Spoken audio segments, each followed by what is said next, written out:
Besar anugerah-Mu, besar rahmat-Mu, besar kasih setiamu, dan besar kuasa-Mu Tuhan sampai detik ini, bahkan sampai selama-lamanya. Kami yakin percaya Tuhan, malam hari ini Engkau lawat kehidupan kami Tuhan, dengan mujizat-Mu, dengan karya-Mu, sehingga Tuhan kami sebentar pulang, kami mendapatkan kemenangan daripada-Mu. Bukan sebagaimana biasanya kami datang, tapi kami pun lebih lagi Tuhan, bahkan lebih daripada pemenang. Dalam nama Tuhan Yesus Kristus, kami sambut Engkau dengan firman-Mu. Yang percaya Yesus hadir bersama-sama katakan amin. Kita berikan tepuk tangan buat Tuhan. Haleluya, silakan duduk. Shalom semuanya. Puji Tuhan. Hari ini kita akan berbicara mengenai kasih karunia. Kasih karunia adalah bukti dan dasar kasih Allah yang tak terbatas membuat kita diselamatkan.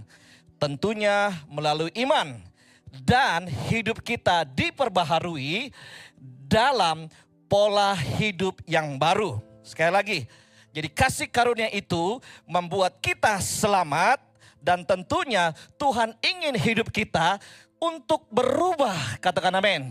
Jadi bukan lagi seperti yang dulu lagi, tetapi yang saat ini ada, bahkan sampai pada kesempurnaan. Amin. Nah, bagaimana wujud aplikatif daripada orang yang hidup dalam kasih karunia?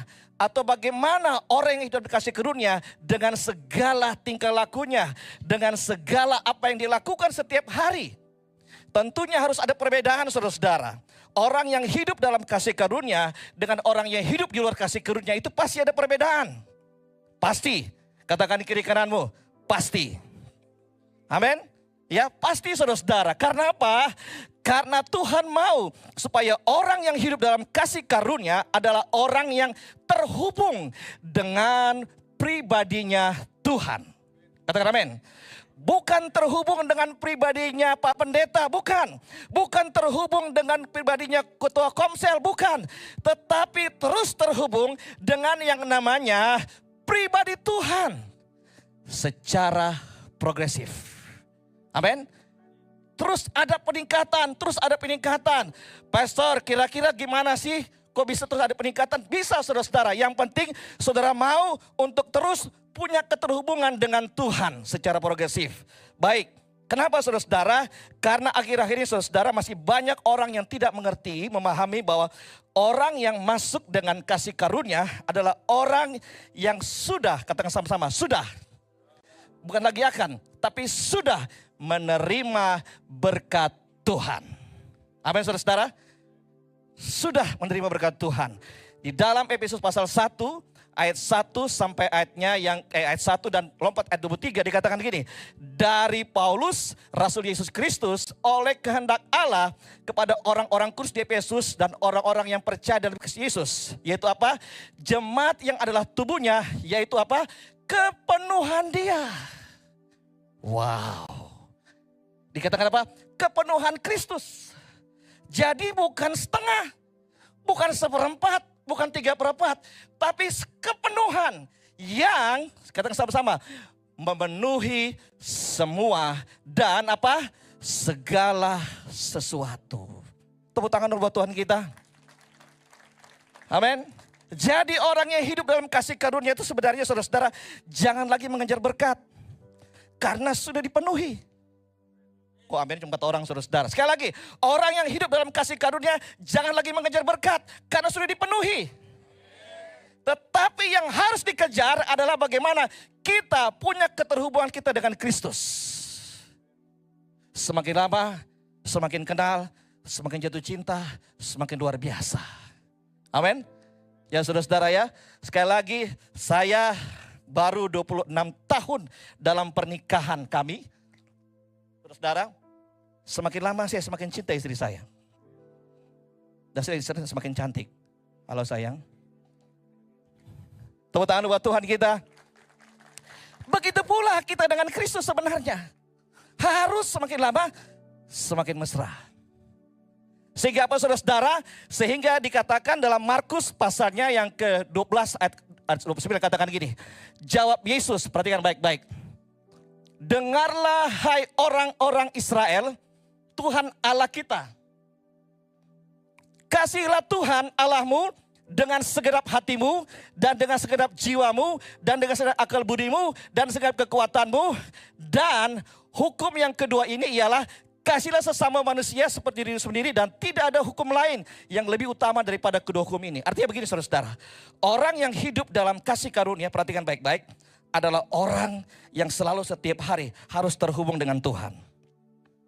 Terus terhubung. Jangan terhubung pada hari Rabu aja. Jangan terhubung pada hari Minggu aja. Jangan terhubung pada hari-hari tertentu saja. Enggak, tapi harus terhubung. Setiap hari, setiap saat. Dan lihat, firman Tuhan katakan, hukum ini tidak ada yang dapat membatalkannya. Wow. Amin. Ya saudara-saudara ya. Nah, sebagai orang ini percaya kepada Tuhan, mari kita mau supaya jangan lagi fokus pada kita terus bagaimana kita mendapatkan berkat Tuhan. Enggak.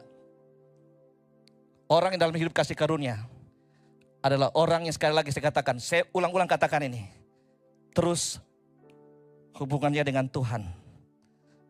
Terus progres. Yes. Progres. Sehingga apa? Perhatikan. Jika kita, contohnya saudara-saudara, jika kita, contohnya 2 tahun lalu, setahun lalu saudara-saudara, saya dipanggil oleh seorang menteri yang sekarang sudah jadi presiden, bersama-sama dengan beberapa pendeta. Ya saudara-saudara ya, kenapa? Dari 580 pendeta, hanya 12 yang terpilih, salah satunya saya. Dan dipanggil saudara-saudara, untuk apa saudara-saudara? Untuk bertemu dengan menteri ini. Dan apa jadinya saudara-saudara?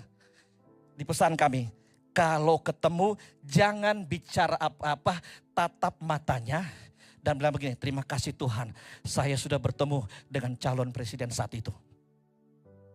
Begitu pula hubungan kita dengan Tuhan. Waktu kita sudah masuk dalam pilihan, terpilih nih, katakan sama-sama terpilih. Waktu kita terpilih saudara-saudara, fokus saja dengan siapa yang memilih kita. Katakan amin. Amin. Fokus saja dengan siapa memilih kita. Kalau Yesus memilih kita, fokus dengan Yesus. Terus tatap dia. Terus fokus dengan dia. Bila perlu, terus jatuh cinta dengan dia. Dan lihat, firman Tuhan katakan, nak, apa saja yang kamu minta, aku kasih. Amin. Tepuk tangan buat Tuhan kita. Saudara, banyak anak Tuhan yang terpola dengan mengatakan bahwa hidup ini seperti roda yang berputar. Betul tidak? Itu salah saudara-saudara. Kehidupan Kristen bukan seperti roda yang berputar. Enggak. Firman Tuhan katakan apa? Dia terus naik dan naik dan naik. Kok enggak ada amin saudara-saudara? Amin. Dia terus naik. Enggak ada berputar saudara, enggak ada. Nah opini ini yang membuat iman seseorang, iman anak-anak Tuhan, akhirnya apa? Hanya kandas diminta berkat. Kalau berkat lagi, minta berkat lagi. Berkat habis, minta berkat lagi. Berkat habis, minta berkat lagi. Coba kalau kita terhubung dengan sumbernya. Gak usah minta-minta lagi, katakan amin.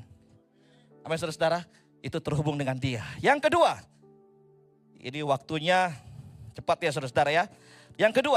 Yang kedua adalah wujud orang hidup dalam kasih karunia adalah mendengar. Bersama katakan mendengar.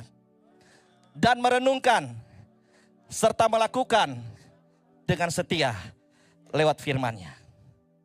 Amin. Bersama-sama kali mendengar, merenungkan serta melakukan dengan setia. Jadi mulailah kita mulai belajar mendengar. Kata mendengar dikatakan shema. Shema itu artinya begini saudara-saudara, mendengar dengan teliti. Sekali lagi, shema itu mendengar dengan teliti. Bukan sekedar mendengar. Mendengar firman Tuhan, buka iPad, buka HP, lihat balas WA, balas IG, balas Facebook. Katakan kiri kananmu, orangnya nggak ada di sini, ada di luar. Ya, waktu kita mendengar firman Tuhan tuh harus mendengar shema, bersama katakan shema. Mendengar dengan teliti. Amin. Coba ulangan pasal 28. 2 ayat 1 sampai berapa? 2 ya. Sama-sama kita katakan, 2, 3. Jika engkau baik-baik mendengarkan suara Tuhan Allahmu dan melakukan dengan setia segala diperintahkan ku sampaikan kepadamu pada apa? Hari ini. Maka Tuhan Allahmu akan apa? Mengangkat engkau. Mengangkat engkau. Sekarang sama-sama. Mengangkat engkau di atas segala bangsa di bumi. Tepuk tangan buat Tuhan. Amin. Dan segala berkat ini akan datang kepadamu dan menjadi bagianmu. Sekali lagi, dan menjadi bagianmu jika engkau syema.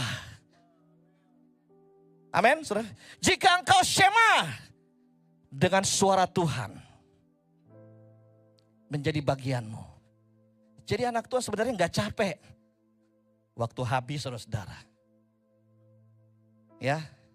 Jadi begini, perhatikan baik-baik. Orang yang hidup dalam kasih karunia, pertama, yaitu orang yang selalu keterhubungan hidupnya dengan Tuhan. Yang kedua, orang yang hidup dalam kasih karunia adalah orang yang selalu mendengar, merenungkan, melakukan, dan membagikan firman. Katakan amin. Yang terakhir, saudara-saudara, yang paling terakhir, kita baca di dalam Keluaran pasal yang ke-33 ayat 15 sampai 16. Kita belajar dari Musa. Ini 3 menit lagi saya minta. Berkatalah Musa kepadanya, jika engkau sendiri tidak membimbing kami, janganlah suruh kami berangkat dari sini.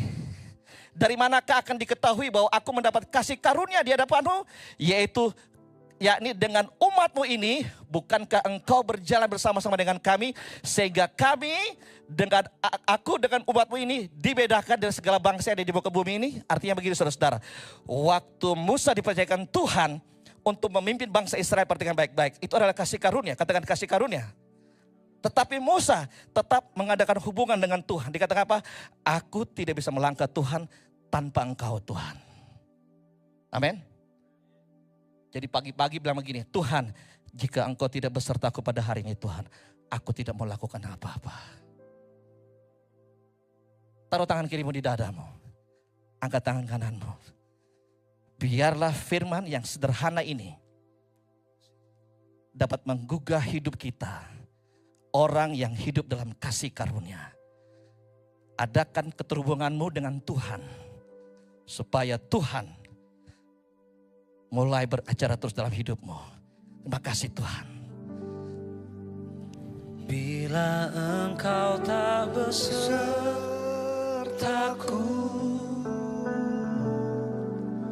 ku tak mau berjalan. Ku perlu Tuhan, pimpin langkahku dengan kasih karunia-Mu. Ini doa kami Tuhan. Pimpin langkahku setiap waktu, berjalan dalam roh-Mu. Nyatakan Tuhan, nyatakan Tuhan kemuliaan-Mu, dan berjalanlah dengan. Ini tangan-tangan yang terangkat. Bila engkau tak besertaku,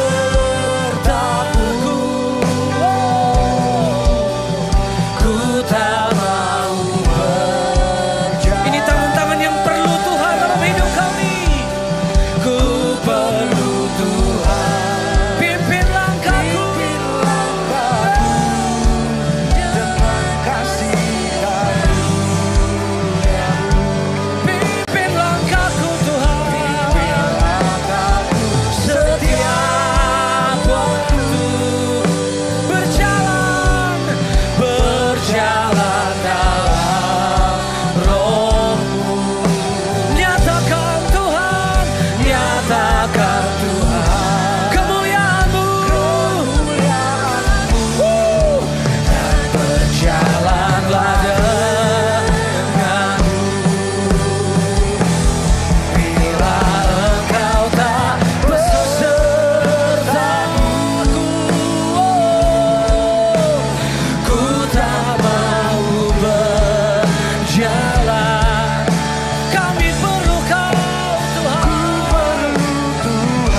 kasih karuniamu. Pimpin langkahku setiap waktu, berjalan dalam roh-Mu. Nyatakan Tuhan, nyatakan Tuhan kemuliaan-Mu, dan berjalanlah denganku. Malam hari ini kami minta nyatakan Tuhan, nyatakan Tuhan kemuliaan-Mu, dan berjalanlah denganku. Sekali lagi, nyatakan Tuhan, nyatakan Tuhan kemuliaan-Mu, dan berjalanlah denganku.